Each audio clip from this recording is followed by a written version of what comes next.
श्री कृष्ण सिंह की देन है। उन्होंने जो आदर्श राजनीति में स्थापित किया है वो आज के नेता के लिए अनुकरणीय है। वे अगर याद करें, उनके चिन्हों पर चलें, उनका मार्गदर्शन माने तो शायद बिहार हो सकता है फिर कुछ आगे बढ़े। उनकी जो देन है, उनका जो आदर्श है, उनका जो चरित्र है वो बिल्कुल ही अनुकरणीय है।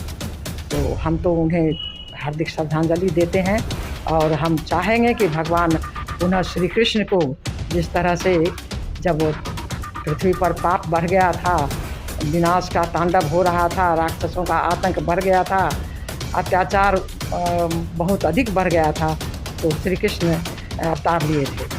हम तो चाहेंगे कि ये श्री कृष्ण फिर अवतार लें। इस वक्त मैं हिंदी की लेखिका मिथिलेश कुमारी जी के पास हूँ। मिथिलेश कुमारी जी खमहार कॉलेज से अवकाश प्राप्त किया है, हिंदी की अध्यापिका थी। डॉक्टर श्री कृष्ण जी की 135वीं जयंती मनाई जा रही है। 21 अक्टूबर को उनका जन्मदिन है। इस मौके पर मैं इनसे बातचीत कर रहा हूँ। डॉक्टर श्री कृष्ण सिंह की जयंती को आप किस रूप में मनाएंगे, किस रूप में आप उन्हें याद करेंगे, कौन सा काम उनका आपको बहुत प्रभावित किया?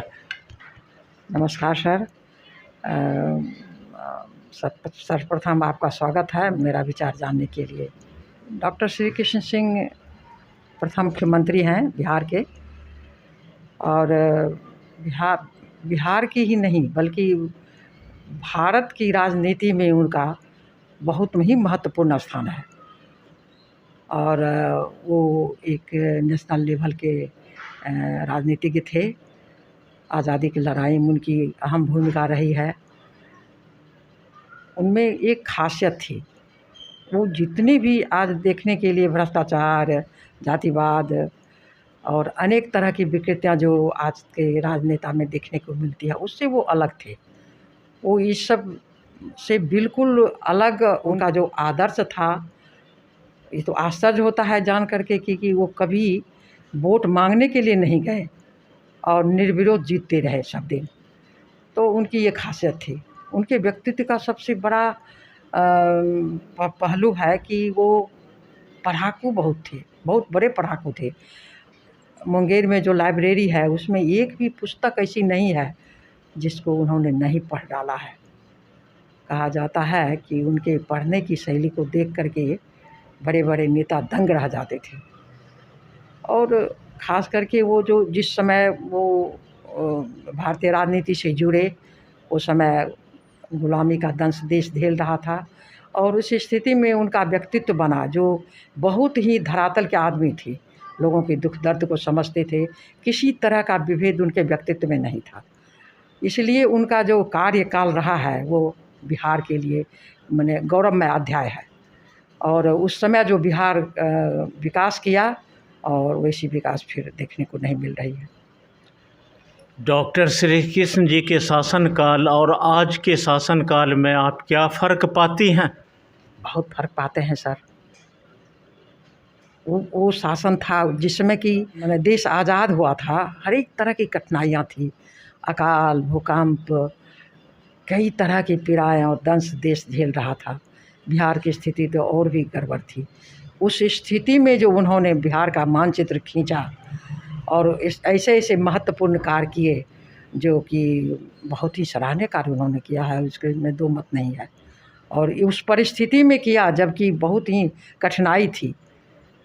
उन्होंने बिहार के विकास के लिए आज अगर मकामा पुल उन्हें बनाए होते तो शायद बिहार का ये मानचित्र देखने को नहीं मिलता और न विकास की सीढ़ी तक पहुंच सकता था बिहार। तो बहुत कुछ उनकी देन है। उन्होंने कभी समाज में छोटे बड़े में भेद नहीं किया, जाति पात से वो अपने को बिल्कुल अलग रखे। यूँ तो विरोधी कुछ भी बोल देते हैं, कभी कहीं कुछ सुनने को मिलती है, लेकिन उनके व्यक्तित्व में इस तरह की कोई बुराई नहीं थी। अफसोस कि अगर वो कुछ दिन और जिंदा रह जाते तो शायद बिहार का मानचित्र आज कुछ और होता। आप उनको किस रूप में याद करेंगे? उनकी जयंती पर आप किस रूप से श्रद्धांजलि देंगे? हाँ, मैं सहृदय उन्हें श्रद्धांजलि दूंगी। श्री कृष्ण सिंह की जो देन है बिहार के लिए और भारत देश के लिए, उसके उसी की उसकी उसके एवज में उन्हें याद किया जाएगा। उनकी जो देन है, उन्होंने जो आदर्श राजनीति में स्थापित किया है वो आज के नेता के लिए अनुकरणीय है। वे अगर याद करें, उनके पद चिन्हों पर चलें, उनका मार्गदर्शन मानें, तो शायद बिहार हो सकता है फिर कुछ आगे बढ़े और विकास के मंजिल तक पहुँचे। तो उनकी जो देन है, उनका जो आदर्श है, उनका जो चरित्र है, वो बिल्कुल ही अनुकरणीय है। तो हम तो उन्हें हार्दिक श्रद्धांजलि देते हैं और हम चाहेंगे कि भगवान पुनः श्री कृष्ण को, जिस तरह से जब पृथ्वी पर पाप बढ़ गया था, विनाश का तांडव हो रहा था, राक्षसों का आतंक बढ़ गया था, अत्याचार बहुत अधिक बढ़ गया था, तो कृष्ण आए थे, श्री कृष्ण अवतार लिए थे। हम तो चाहेंगे कि ये श्री कृष्ण फिर अवतार लें, ताकि हमारे बिहार का कल्याण हो, जन कल्याण हो, जातिवाद मिटे, भ्रष्टाचार मिटे और राजनीति एक साफ सुथरी और छवि प्राप्त करे।